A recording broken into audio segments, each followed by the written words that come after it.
Hi there, my name's Tony Ogle. I'm here at the 20th anniversary celebrations of Lake House, and I'll just give you a quick rundown of my association with the house. I was one of the last residents to live in, we called it back then the Coach House, which was a mixed flat that overlooked Takapuna Beach, and I had the good fortune to be able to set up a studio at the house as well and basically work. So I was pretty much full-time living and working in the house, and this was in 1994 to 95, and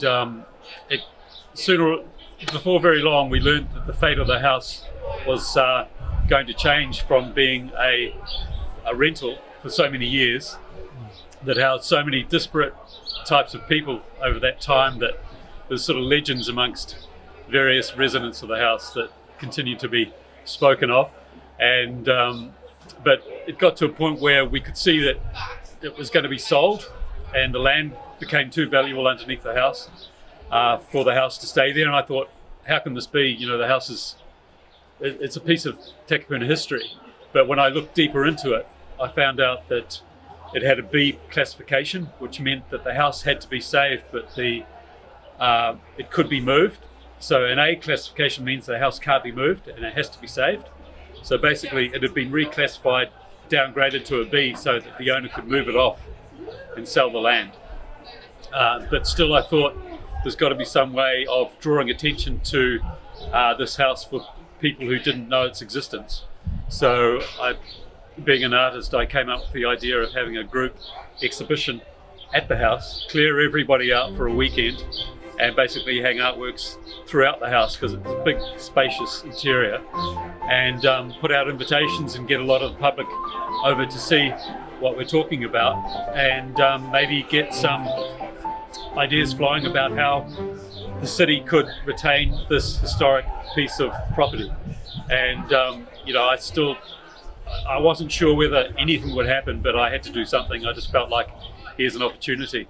And I was virtually doing it underneath the nose of the owner, who I think if he'd realised what my sort of overall intentions were, he probably wouldn't have allowed it because I don't think it was in his interests for you know, people to realise or to stop his ideas about what should happen to the land and so forth. And so I feel very proud that I was one of the instigators of change, of positive change for the house. And over the course of that weekend, many people came through, saw the show, and a lot of people started talking. And I recall contacting Genevieve Beecroft, who was on the council, and I'd heard that she was a supporter of the arts and had been involved in the salvation of the pump house. And initially she was sort of lukewarm about the idea of going into bat for another old house, but she sort of came around, and before we knew it, a whole sort of small team of other people thought the formation of a trust to see whether we could make it happen and save the house.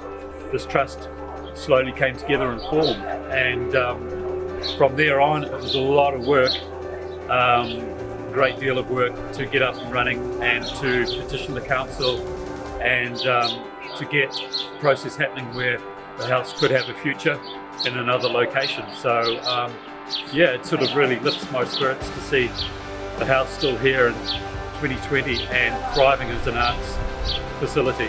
So yeah, I couldn't be happier. I was going to ask that question. How do you feel about 20 years later? Yeah, well, when I had the exhibition, I can remember standing up at the opening of the show and saying, look, this place will serve a fantastic purpose as an art centre, you know, but underneath it I wasn't sure.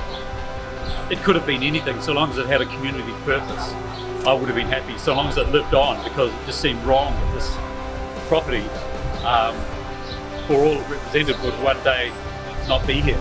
So the fact that it has, you know, become an arts facility is incredible, and just seeing this sculpture symposium that's outdoors tonight, you know, it's flourishing, and yeah, it really lifts me up to see this.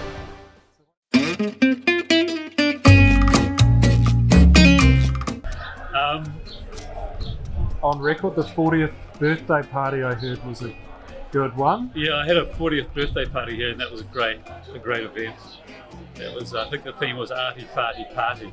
So basically, anything to do with anything art related worked. So I got a full suit and basically splashed paint all over it. So I was the sort of, Jackson Pollock person, but there was Andy Warhol, there were Lindau paintings come to life. It was the most incredible event. Had a fantastic time, but it was always known as a party house, and that's the amazing thing that I still can't get over, is how it was sort of used and abused by generations of young people, but somehow she survived. And I mean, it's testament to the good building and the wood of these old houses. I can remember probably the most standout party we had was one of the tenants won a competition at a record store to have one of the big bands at the time, Hello Sailor, play in his venue of choice. So of course it had to be the Coach House, Lake House. And so no problem, we just cleared out the main room here and set up the microphones, and the boys prepared in the house next door, and come 8 o'clock it was all on. Graham Brazier and the boys were in the front room, and it was a rocking night, and everyone had a ball, and I'll never forget that. And I'll never forget the clean up in the morning as well. I think someone grabbed the fire hose from the outside off one of these uprights and took it inside and basically just washed all the cans and bottles. Like I said, the house was abused for a long time, and that's why I thought, look, it's got to stop. This place has got to be, respected for what it is. So eventually that happened.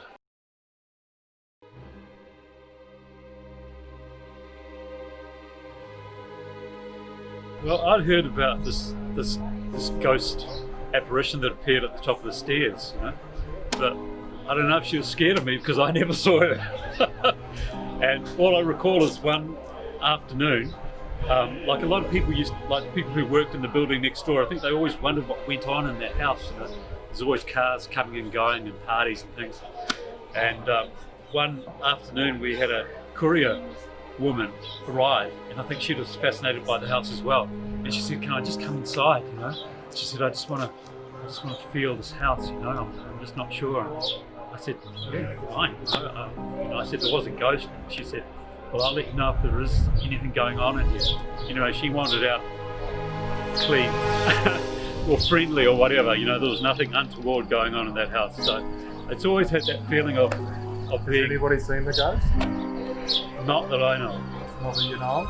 Possibly late after a party one night, I don't know.